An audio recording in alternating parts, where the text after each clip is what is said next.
Hello everybody and welcome back to Luxurious Life, and in today's video we're going to be talking about some of the richest people in the entirety of our history. But before we start off today's video, please make sure to go ahead and hit that red subscribe button and hit the notifications icon so that you don't miss out on any of our upcoming videos. Anyways, without any further ado, let's go ahead and get right into it. Although people think that today billionaires are the richest people in the entirety of history, it simply isn't true. Let's go ahead and talk about some of the richest people ever. At number 1, we have Augustus Caesar. Not only was Augustus Caesar in charge of an empire that accounted for 25, if not to 30% of the world's economic output at the time, but according to Stanford history professor Ian Morris, Augustus at one point held personal wealth equivalent to 1/5 of his empire's economy. That fortune would be the equivalent of about $4.6 trillion in 2019.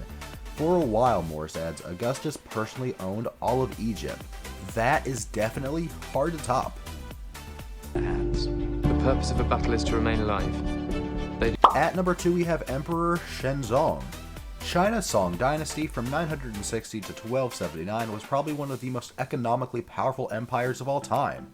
According to Professor Ronald A. Edwards, a Chinese economic historian of the Song dynasty at Tamkang University, the nation accounted for between 25 and 30% of the world's economic output during its peak. The empire's wealth came from both its technological innovations and extreme skill at tax collection, which Edwards says was hundreds of years ahead of European governments at the time. The professor also noted the Song dynasty's government was highly centralized, meaning the emperor held enormous control over the economy directly. Invading the Song and conquering the capital Kaifeng. At number 3, we have Cornelius Vanderbilt. One of the most famous names in American history was built by Cornelius Vanderbilt. He was a man who came to fortune through the building of railroads and shipping lines during the 1800s, and he is also the founder of Vanderbilt University, and his family name still carries much clout to this day. A CNN anchor, Anderson Cooper, is even part of the Vanderbilt family, and during his heyday, Cornelius Vanderbilt's wealth actually reached an approximate $185 billion. Most of it was accumulated after, way later in his life, as he expanded his railroad empire following the Civil War. Vanderbilt used the money he made during the war to build a small fleet of boats. At number 4, we have William the Conqueror. William the Conqueror's wealth has been estimated to be between $209 billion and $229 billion.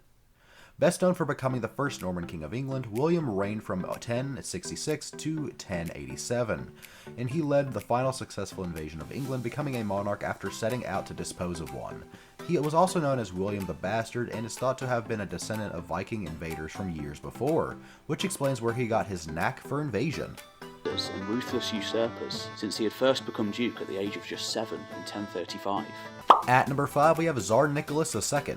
Known as Tsar Nicholas II, Nikolai Alexandrovich Romanov actually amassed over $300 billion worth of wealth during his tenure.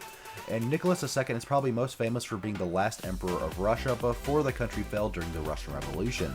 Both he and his family were eventually executed in 1918, and notably Nicholas II became a saint recognized by the Russian Orthodox Church and is well known as the wealthiest saint in human history. At number 6, we have John Rockefeller. Now, the Rockefeller name is deeply ingrained in American history, and John D. Rockefeller's $340 billion fortune still stands today as nearly the largest the world has ever seen. Born in 1839 in New York, he grew to be prominent over his lifetime as the co-founder of the Standard Oil. As one of the revolutionaries of the energy and petroleum industries, Rockefeller is also well known for his philanthropy, founding 2 colleges during his lifetime, and the University of Chicago and Rockefeller University. And he died in 1937 at the age of 97. Tycoon John D. Rockefeller, his son. And last but not least, at number 7, we have Andrew Carnegie.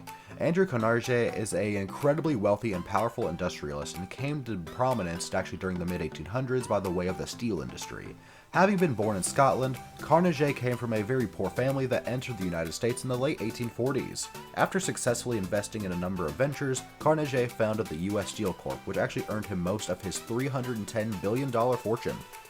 He is also known for giving away almost all of it and is remembered as one of the world's most foremost philanthropists.